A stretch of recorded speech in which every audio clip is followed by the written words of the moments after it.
Welcome to another episode of Ask Better Questions. In today's episode, we'll be discussing what makes some projects succeed where others fail.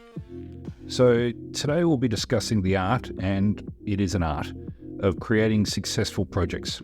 And whilst I say it is an art, there is a science behind the process whereby you can get significantly better results by adopting a few very specific ideas, which I will cover in today's episode.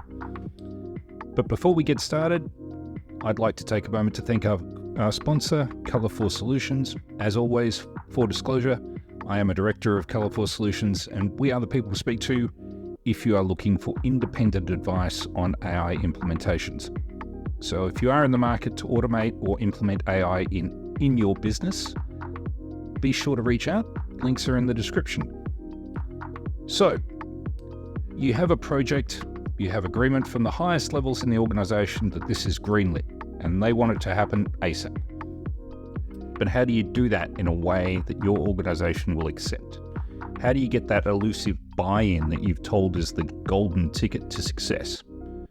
Well, in order to understand how you make your project a success, first you have to understand how change happens, not just in organizations, but in the wider world, at least amongst humans at any rate. So in the spirit of asking better questions, let's dive in to what's referred to as the innovation adoption curve. So picture a bell curve, the first 16%, and then there's another 34%, and that's the first half. Now on the other side of the bell curve, you've got a further 34% and the last 16%. Now if we took the first 16%, that's made up of two distinct groups. Innovators, approximately 2.5% of the population falls into the innovators category. These are early adopters who are willing to take significant risks and try new innovations. Then you've got the early adopters. That is about 13.5%. So together with the innovators, they make up 16%. So early adopters, 13.5% of the population. These people are considered early adopters. They are open to change and innovation and are often opinion leaders within the community. So the next group is the early majority. They are roughly 34% of the population, which brings you up to the 50% mark. And this 34% of the population belongs to the majority category. They are pragmatic. They tend to adopt innovations once they see their benefits demonstrated by the early adopters.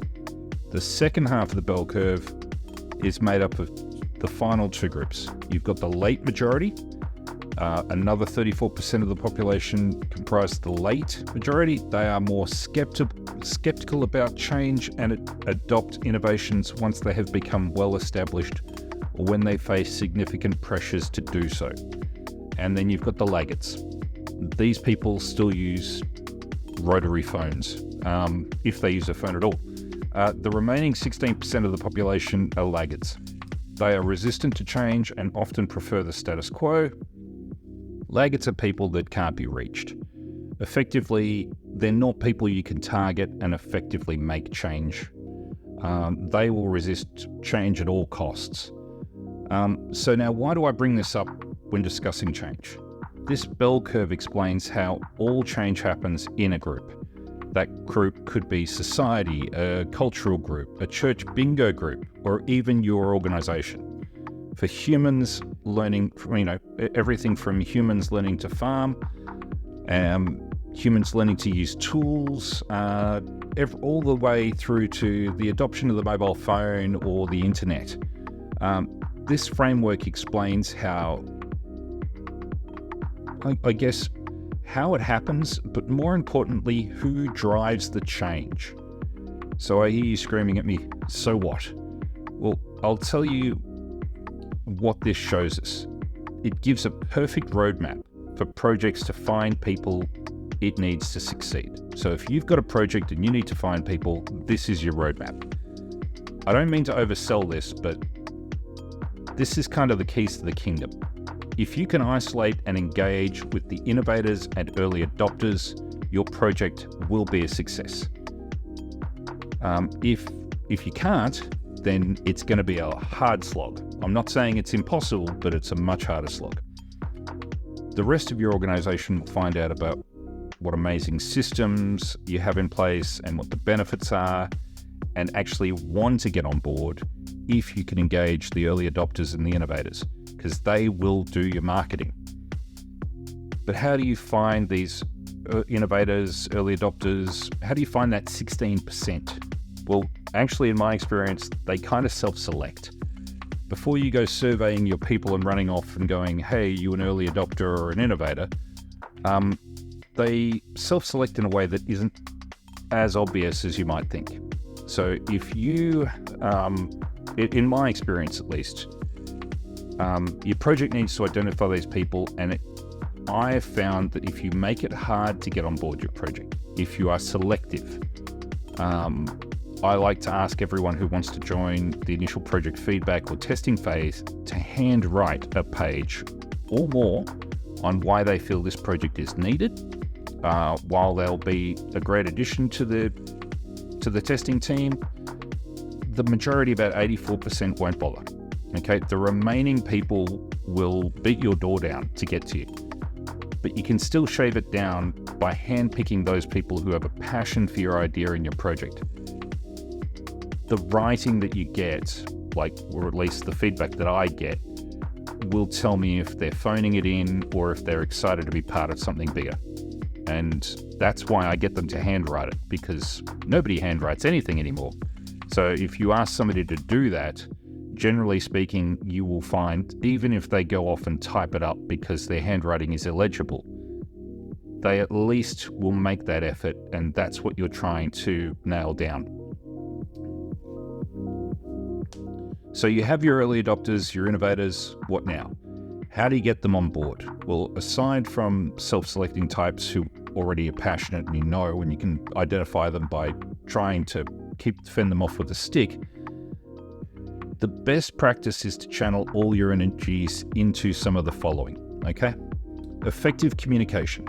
You want to develop clear and compelling communication strategy to convey the need for change, its benefits, the expected outcomes, and that's self-evident. Like, everyone knows you need to create a compelling vision, okay? But you need to tailor that message to resonate with different segments of the innovation adoption curve. Principally, at least at the start of the project, you need to tailor it for the innovators and the early adopters. You need to tailor it down to why it is this change is going to happen and you want to get on board now. So you want to create a sense of urgency, highlight the urgency for change to motivate the early adopters and the early majority. Some people respond to data, others to emotive language. Choose the best method of communication to the different segments and styles depending on your project goals, the anticipated outcomes, those sorts of things. It's going to be project specific, but basically if it's data driven, great, you'll get data driven people on board. If it's emotion, then you best create that vision and point to that vision as to why it needs to happen. Now, you want to train, you want to provide training and support, obviously, training programs and resources to help employees acquire the skills, knowledge needed to adopt the change. This is par for the course. Every HR department knows it. Every training department knows it. But that said, it needs to be done for the different segments. Your innovators and early adopters are going to need different training to those people who are going to come in after them. And sometimes the innovators and early adopters will design that training for you because they know what needs to happen. You also want to encourage feedback and adaptation. Just because you've identified your early adopters and your innovators doesn't mean that your fait accompli is done and dusted. You can't just deliver what it is that you might have intended to deliver, because these innovators and early adopters will generally be more demanding. They will pick at your project, make it, break it, and then make it again.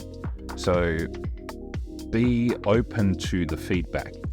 Be adaptive, because it's important to be able to get over the line. Speaking of getting over the line, celebrate those successes. Recognize and celebrate achievements and milestones throughout the change process. This helps maintain motivation and momentum. You will have to manage resistance when you get to the second half of the bell curve, predominantly, but also when you start getting the early majority on board. Acknowledging the resistance to change is natural, especially amongst the late majority and laggards. Addressing concerns empathetically and providing evidence of the benefit of the change is possibly the best way of approaching that. It does depend on a case by case. Sometimes the laggards are a stopping block, but sometimes they're easily passed by sheer force of will. I have seen it happen. You of course want to keep monitoring and evaluating, which is par for the course. And once the change has been successfully adopted by your target group, like we're talking the 16%, the innovators and the early adopters, embed it into the organization's culture and processes to ensure its long-term sustainability. It needs to be there. And the innovators and early adopters will make sure that happens.